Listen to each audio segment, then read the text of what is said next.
Kolkata case में जुटी CBI को अब एक नई एफआईआर लिखने की जरूरत क्यों पड़ गई? हाईकोर्ट ने आखिरकार सीबीआई को ऐसा क्या कह दिया है जिससे अब कोलकाता में जितने भी पुलिसकर्मी हैं उन सबकी धड़कनें बढ़ गई। बीते दिनों आरजीकर को लेकर के प्रोटेस्ट हो रहे हैं। यही नहीं, जूनियर डॉक्टर्स हैं भूख हड़ताल पर बैठ गए हैं। ताज़ा अपडेट की बात करें तो आज एक डॉक्टर की तबीयत भी खराब हो गई, जिसके बाद 2 से 3, 3 से 4 कई जूनियर डॉक्टर्स की हालत जो है खराब होती हुई देखी गई।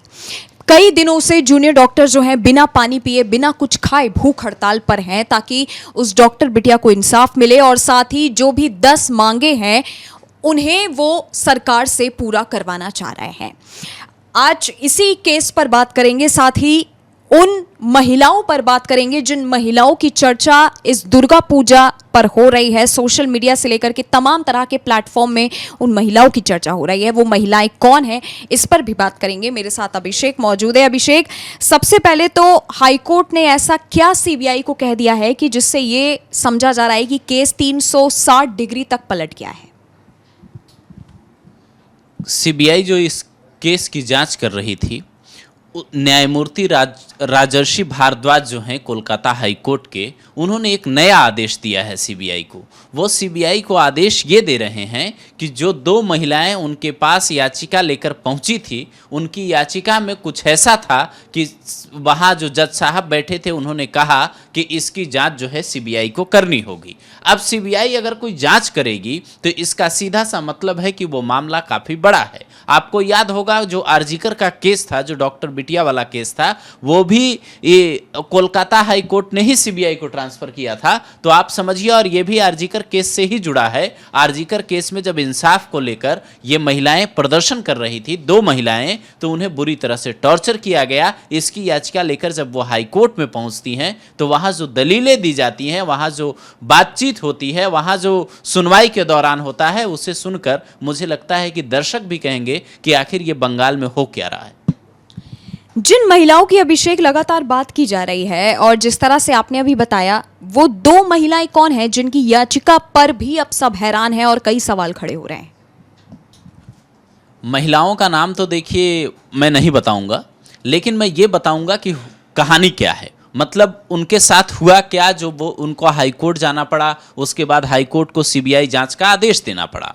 हुआ दरअसल यूं कि 8 सितंबर को एक जो महिला है वो याचिका लगाती है। वो ये कहती है कि दक्षिण 24 परगना के फाल्टा पुलिस स्टेशन के अधिकारियों ने मुझे गिरफ्तार किया था। उसके अलावा दूसरी महिला ये कहती है कि जब नबन्ना अभियान चल रहा था, वहाँ आपको याद होगा जो तस्वीरें कोलकाता से आ रही थी, उसमें रैली में भाग लेने के दौरान उसको गिरफ्तार किया गया। उसके बाद उसको जमानत पर रिहा कर दिया जाता है, लेकिन 7 सितंबर को दोबारा गिरफ्तार कर लिया जाता है। बड़ी बात यह थी कि इन दोनों को जिला और सत्र न्यायाधीश विशेष अदालत के सामने पेश किया जाता है और फिर से वहां से पुलिस हिरासत, न्यायिक हिरासत, तमाम ये लोग, जब इन लोगों को पेशी होती है तमाम जगहों पे, कोर्ट में पेशी होती है और उसके बाद जब इनको जमानत मिलती है तो ये सीधा हाई कोर्ट जाते हैं और कहते हैं कि ये तो प्रदर्शन के अधिकार का हनन है। आखिर प्रदर्शन हम लोग कर रहे थे तो क्या गलत कर रहे थे? बड़ी बात ये थी कि जब जो वकील थे वो ये कह रहे थे, पश्चिम बंगाल सरकार की ओर से महाधिवक्ता किशोर दत्ता पेश हुए थे। उन्होंने कहा था कि विश्वसनीय आरोपों के आधार पर गिरफ्तारी हुई थी, इनको हिरासत में लिया गया था। लेकिन सवाल ये उठ रहा था कि आखिर जब कोई प्रदर्शन कर रहा है तो आप प्रदर्शन के दौरान उसको कैसे गिरफ्तार करेंगे? और ये महिलाएं ये कह रही थी कि उनको पुलिस हिरासत में टॉर्चर किया गया। तो ये अपने आप में चौंका देने वाला मामला था, जिसके बाद जज साहब ने इसकी सीबीआई जांच के आदेश दे दिए। हालांकि जिस तरह से लगातार कलकत्ता में प्रदर्शन हो रहे हैं और जिस तरह से अभिषेक आपने कहा कि 2 महिलाओं ने याचिका दाखिल की, मैं आपको बताऊं कि ये कोई पहली बार नहीं है। आपने देखा होगा कि जिस तरह से नबन्ना का हमने सबने देखा, तमाम तरह की फोटो जो थी वो सोशल मीडिया पर वायरल हुई। जितने भी विरोध प्रदर्शन देखे गए हैं पिछले दिनों बंगाल में, आरजीकर का जो विरोध प्रदर्शन हो रहा था उसमें भी कई जूनियर डॉक्टर्स ने जो है ऐसा कहा था कि जब हम प्रोटेस्ट कर रहे थे तो हमारे साथ बदसलूकी की गई है। इंस्टीड ऑफ जो आरजीकर में हो रहा था, आरजीकर के अंदर जो लोग घुस करके तोड़फोड़ कर रहे थे, लोगों का ये कहना था, सोशल मीडिया पे जो तमाम तरह के बयान निकल के आए, कि पुलिस कर्मियों ने उनको नहीं रोका, बल्कि जो प्रोटेस्ट कर रहे थे हम पे जो है हमला हो गया था। किसी के हाथ में चोट आई, किसी के पैर पे चोट आई। हालांकि कोलकाता के कुछ पुलिसकर्मियों को लेकर लगातार कई सवाल खड़े हो रहे हैं, और कोलकाता पुलिसकर्मियों पर जो सुई घूमी वो तब घूमी थी, आपको याद दिला दूं, जब ताला थाना पुलिस स्टेशन का नाम सामने आया था और जब अभिजीत मंडल को जो है गिरफ्तार किया गया था। अभिषेक, क्या कोलकाता के अब कई और पुलिसकर्मी ऐसे हैं जिन पर कार्रवाई हो सकती है, या अब कोई और पुलिसकर्मी निकल के आएंगे जो गिरफ्तार होने वाले हैं? जो आदेश जज साहब ने दिया है उसे अगर आप सामान्य तौर पर समझिए तो वो आदेश यही कहता है कि कई पुलिसकर्मियों के खिलाफ सीबीआई जांच करने वाली है। क्योंकि आप एक बात समझिए, अगर ये कोलकाता पुलिस के खिलाफ ही मामला था, कोलकाता पुलिस पे ही आरोप लगाए गए थे, तो कोलकाता पुलिस के अगर बड़े अधिकारियों को जांच दी जा सकती थी। लेकिन चूंकि हाई कोर्ट ने सीबीआई को जांच करने की अनुमति दी है, सीबीआई को ये कहा है कि आप इस मामले की तह तक जाइए, तो जाहिर सी बात है सीबीआई को नई एफआईआर दर्ज करनी पड़ेगी, नए सिरे से मामले की जांच करनी होगी। हालांकि इस मामले का उस मामले से कोई लेना देना नहीं है। मतलब ये नहीं है कि सीबीआई जो उस केस की जांच कर रही है डॉक्टर बिटिया का, और इस केस का, दोनों का कोई वैसा संबंध हो। दोनों अलग अलग केस होंगे एक तरीके से आप समझिए तो, क्योंकि वो केस अलग है और ये केस पुलिस हिरासत में तमाम तरीके से टॉर्चर किए जाने और अवैध तरीके से पुलिस हिरासत में लिए जाने, जो आरोप लगाए गए हैं कि जो आरोप नहीं थे और वो भी आरोप रख दिए गए, वो तमाम तरीके की बात इसकी जांच में सामने आएगी। तो जाहिर सी बात है जब कोलकाता पुलिस कर्मियों पे ही आरोप लगे हैं, जिन लोगों ने गिरफ्तार किया, जिन लोगों ने हिरासत में रखा, तो अगर उनकी संलिप्तता मिलेगी तो जाहिर सी बात है वो नपेंगे। जिस तरह से बंगाल से पिछले दिनों कई तस्वीरें आई हैं और कई तस्वीरें बहुत चौंकाने वाली थी। हमने आपको पहले भी बताया था जिस तरह से उस डॉक्टर बिटिया का एक जो है स्टैचू बनाया गया, उसके बाद कई तस्वीरें लगातार आई, विरोध प्रदर्शन की आई, जूनियर डॉक्टर्स के भूख हड़ताल की आई। इस बार कोलकाता की दुर्गा पूजा भी कुछ अलग है। आपने खुद देखा होगा कि कहीं दुर्गा जी अपना मुंह छुपा करके पंडाल में खड़ी हैं, कहीं के पंडाल की कुछ थीम अलग है, तमाम तरह की चीजें हैं। कहीं पर संदीप घोष को ही जो है महिषासुर के रूप में दिखा दिया है।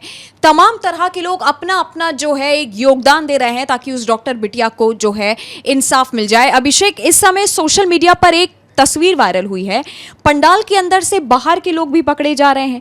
यही नहीं, कुछ मॉडल्स भी पकड़ी जा रही हैं जिनके कपड़ों को लेकर के भी कई सवाल खड़े हुए।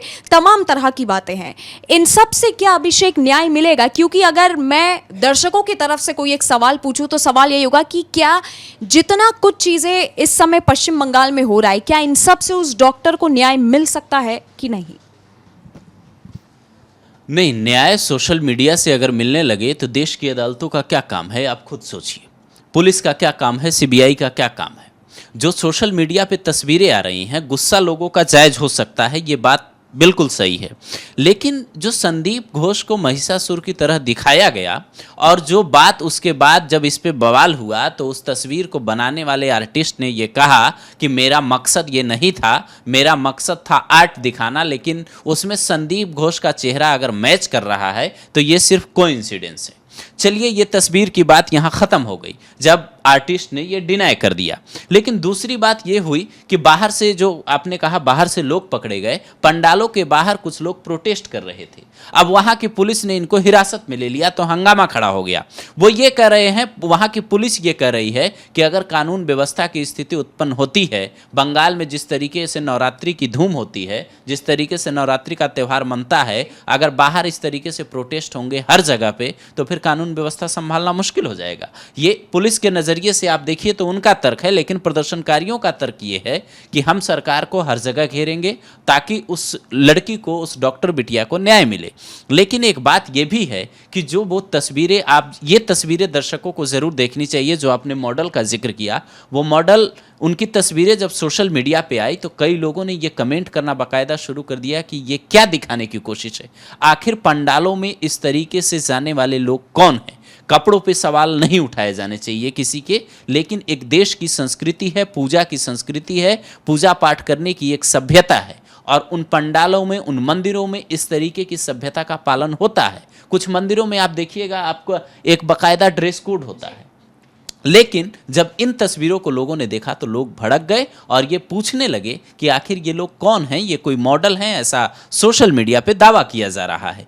आपने जो सवाल कहा है कि क्या इन चीज़ों से न्याय मिलेगा, न्याय मिलने का एक ही रास्ता होता है, धरना आंदोलन जो वहाँ के डॉक्टर्स कर रहे हैं। आप अपनी आवाज़ उठाइए और सरकार को उन बातों को मानना होगा, जैसे ये आमरण अनशन पे बैठे हैं, और उसके बाद ये बात निकलकर सामने आएगी कि इनकी मांगे कब मानी जाएगी। हालांकि जब जूनियर डॉक्टर्स की तबीयत अब बिगड़ने लगी है तो उसके बाद अब आईएमए ने जो है ममता बनर्जी को पत्र लिखा है, जिस पत्र में ये है कि डॉक्टर्स की जितनी मांगे हैं उन सबको पूरी करने के लिए जो राज्य सरकार है वो पूरी तरह से सक्षम है। तो आपको अब जूनियर डॉक्टर्स की मांगों के बारे में भी सोचना चाहिए। बोलते हुए बहुत ज़्यादा दुख होता है कि जिस तरह से विरोध प्रदर्शन जूनियर डॉक्टर्स कर रहे हैं और जिस तरह से लगातार उनकी हालत खराब हो रही है बिना खाए पिए। अभिषेक, आप खुद सोचिए कि प्रदर्शन पे बैठे हुए हैं और एक तरफ दुर्गा पूजा चल रही है और उन्होंने दुर्गा पूजा को भी अनदेखा करके सिर्फ वो न्याय के लिए लड़ रहे हैं कि इसके बाद अब कोई किसी की बेटी जो है, चाहे कोई संजय रॉय हो या संदीप घोष हो, उसके हत्थे नहीं चढ़नी चाहिए। तो इसीलिए डॉक्टर बिटिया को न्याय जल्द से जल्द मिले। हालांकि अब इस केस में और कितना वक्त लगता है, अब सीबीआई आगे क्या सबूत ढूंढ कर लाती है, ये आने वाला वक्त बताएगा। अगर आपका हमसे कोई सवाल है तो वो आप हमें नीचे कमेंट सेक्शन में कमेंट करके बता सकते हैं।